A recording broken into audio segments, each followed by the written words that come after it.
Welcome to today's beginner and alignment yoga class. I'm so happy you decided to join me, so if you're ready, let's begin.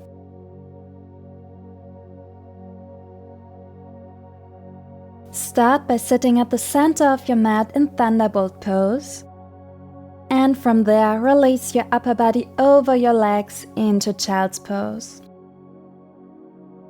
You can keep your knees together to support your lower back, or open them up to go a bit deeper into the stretch.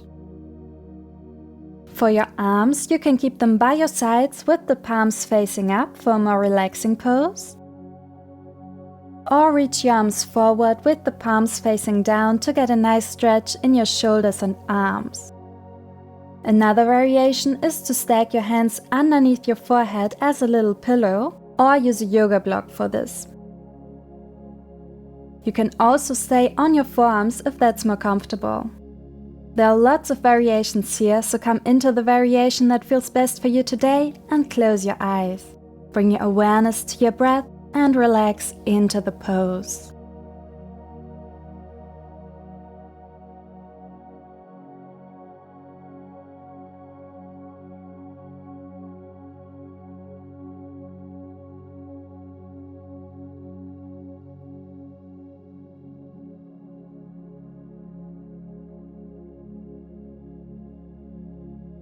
Then reach your arms forward if they are not already there, and walk your hands over to the left side of your mat, placing your right hand onto your left hand.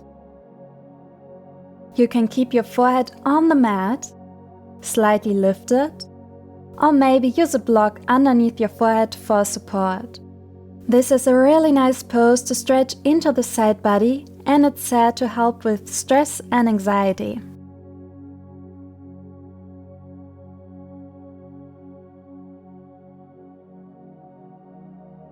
Let's walk both hands back to center and then over to the right side, stretching into the left side of the body.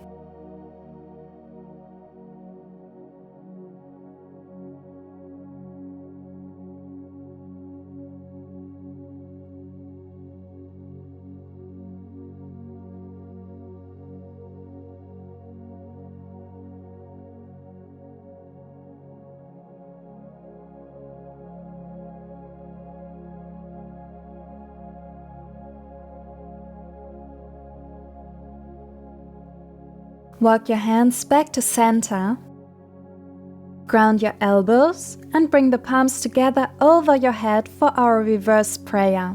This offers a deeper stretch for the arms.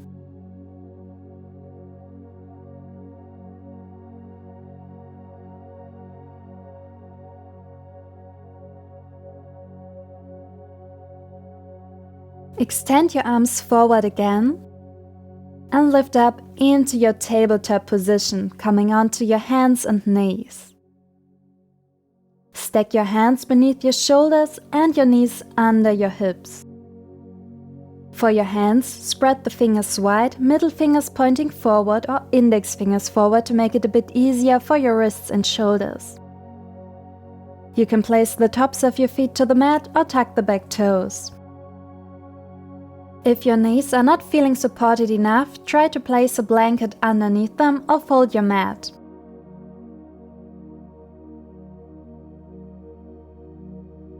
Your gaze comes down to lengthen the back of the neck. Make sure that your core is engaged, so draw your navel in and gently press the mat away so that your shoulder blades are spread wide and you're not resting on your joints.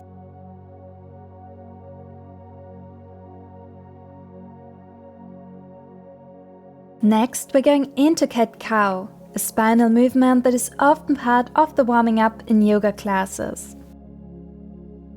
For cow, inhale while arching your back, gazing slightly forward or maybe lifting your gaze up if that feels good on your neck. And then exhale round your spine for cat, bringing your gaze to your belly.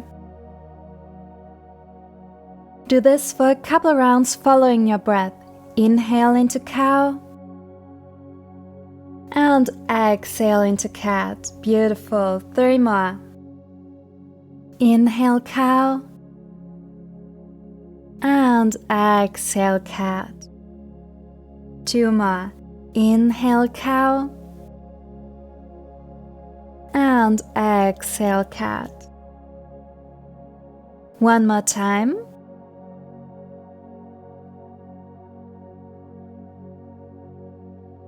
Then come back to your neutral spine. Check your alignment. Hands underneath your shoulders, knees under your hips. Core engaged. Evenly spreading your shoulder blades while broadening your collarbones.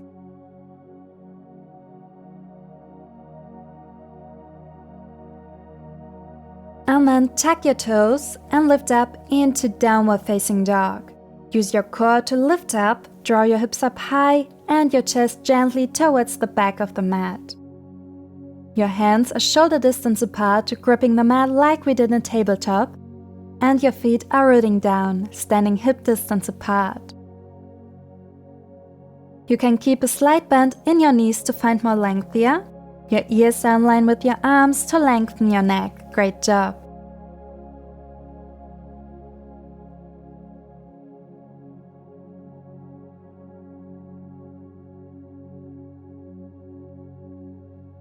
Next, we're going into our first Chaturanga. Therefore, we're first coming into plank, so lower your hips down, maybe taking a tiny step back to stack the balls of your feet beneath your heels. Think about pressing the mat away and engaging your core. Gaze down to the mat, and you can always release your knees to the mat to make it a bit easier here.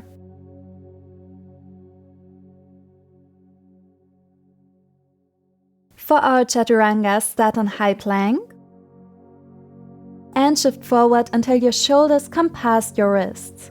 Place the knees down for now, and then bend at the elbows to lower down all the way to your belly. Your hands should be close to your ribs now. Then inhale into baby cobra, lifting the gaze and gently lifting your shoulders using your hands for support. And exhale, lower back down. Inhale, push yourself up into tabletop, and then exhale, downward facing dog.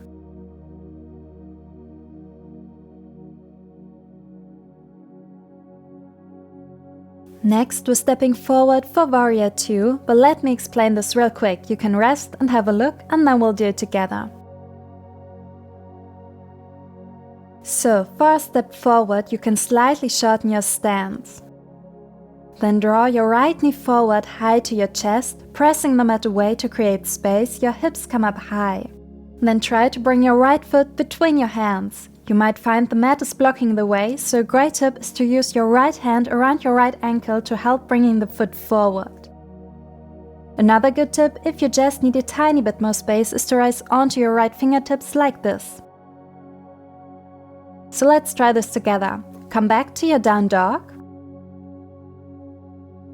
Shorten your stance slightly. And draw the right knee forward into your chest while pressing the mat away to create space. Now try to step your right foot between your hands, maybe using your right hand around the ankle. Then turn the back foot to the left side, but keep your toes turned in slightly. Your front heel should be aligned with the arch of the back foot. Here, rise up into your Warrior 2. Your front knee is directly over your ankle now, and your front thigh is ideally close to parallel to the mat. Make sure that your front knee doesn't drop in, but is in line with your second toe. Think about lifting the inner thigh off your back leg to open your hips and straighten your back leg. Keep your core engaged and extend your arms out parallel to the mat, away from the body, gazing forward. Great.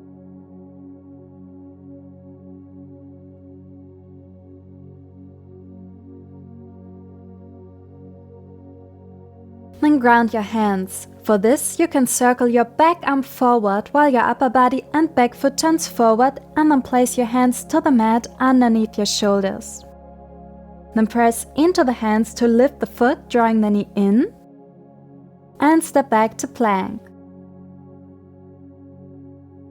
For our second Chaturanga, we're trying another variation. Start in high plank again and shift forward until your shoulders come past your wrist. Then place your knees down and exhale, bend at the elbows to lower down halfway. Inhale into upward facing dog, flipping to the tops of your feet and pushing through your hands to straighten your arms and to lift your chest. Knit your shoulder blades together and down to draw the chest forward while opening through your collarbones. Your wrists, elbows and shoulders are stacked. Your pelvis and knees are lifted off the mat. You can gaze up if that's comfortable, or gaze forward to lengthen your neck. On your next exhalation, lift up into downward facing dog using your core and flipping your toes, or use tabletop as a transition pose.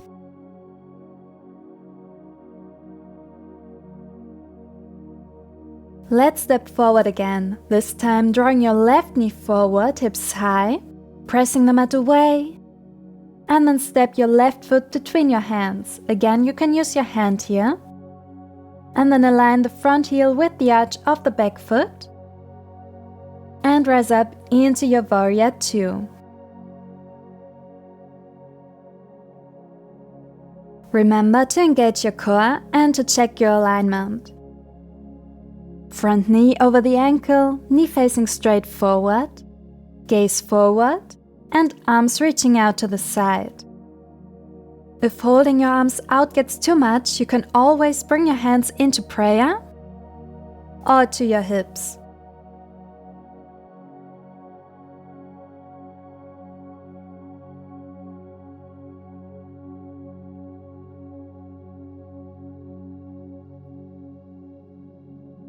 Then ground both hands again and step back into plank.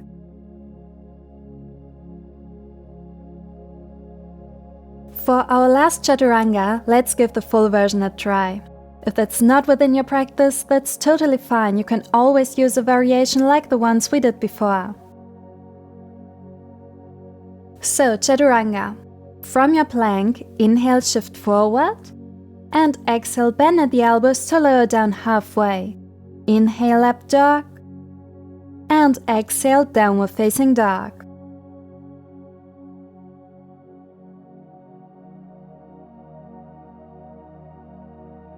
In your downward facing dog, bend both knees and take a few steps or light hop forward to come onto your back.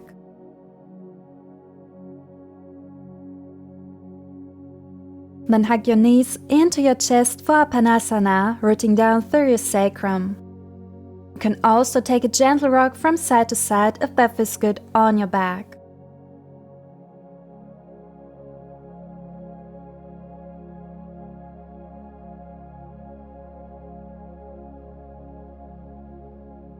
One last pose that I'd like to show you today is reverse pigeon.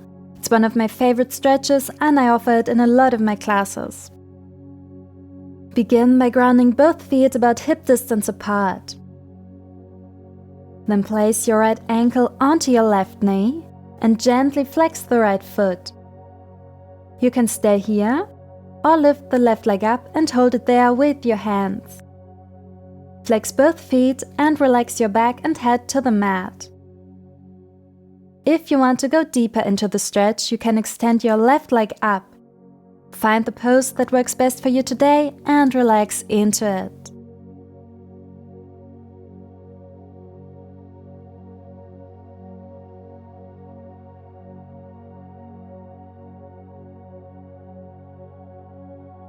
Release, grounding both feet again.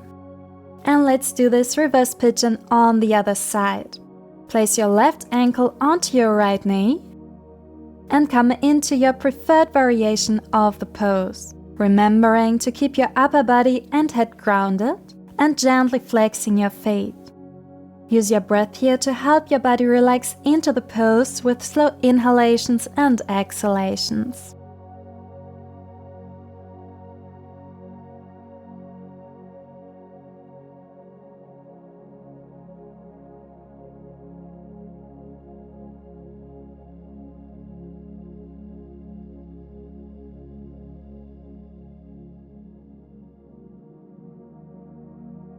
Beautiful, then release, and for our very last pose, Savasana, extend your legs wide along the mat, with your feet relaxing open.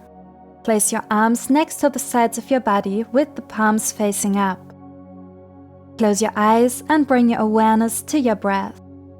Savasana is the typical closing pose in yoga classes and helps to calm the body and mind, allowing you to connect and surrender. Let's stay here for a couple of breaths today, although for longer classes Savasana can be anywhere between 5 and 15 minutes or even longer.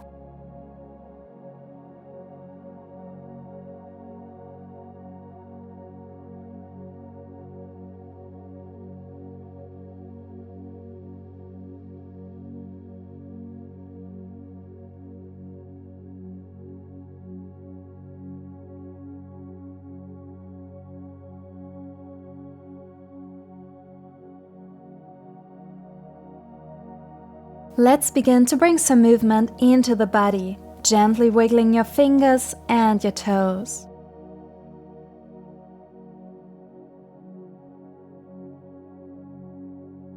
Then bend your knees and roll over to one side to come back to a seated position. This can be any seated position that's comfortable for you.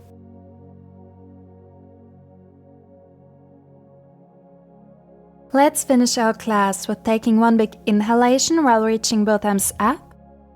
And exhale, bring both hands down to your heart, bowing down and thanking yourself for your beautiful practice today. Thank you so much for joining me today. I hope you're excited to try more yoga classes now, and I would be beyond happy to see you again. Bye!